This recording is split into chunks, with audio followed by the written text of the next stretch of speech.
একটু আগে ভূমিকম্প হয়েছে বলে পুরো ফেসবুক জুড়ে ভূমিকম্প 10টা 10-এ ভূমিকম্প 10টা 10 এম মানে পুরো টাইম লিখে ভাই ভূমিকম্প দেখাচ্ছে।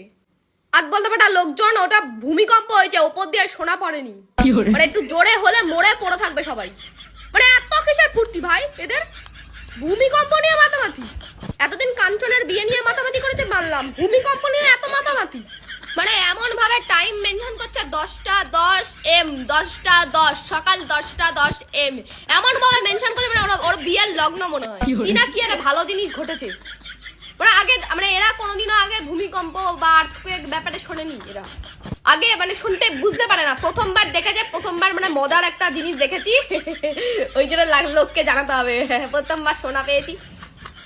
মানে মানুষ মানে ফোন পেয়ে কি মানে কি হয়ে গেছে আমি বুঝতে পারি না।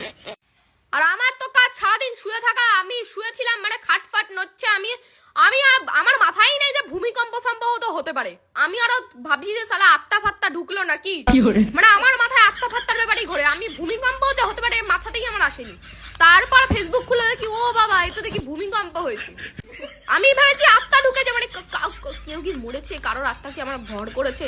আমি আরো ভাবছি কালকে তো আমি মাংস খেলাম, ক্যান্ডেল লাইট ডিনারে মাংস খেয়ে নিমতলায় মানে নিম গাছের তলায় হাত ফাত ধুলাম, তাহলে কি আত্মা ফাত্তা ঢুকলো, আমি এসব ভাবছি আবার।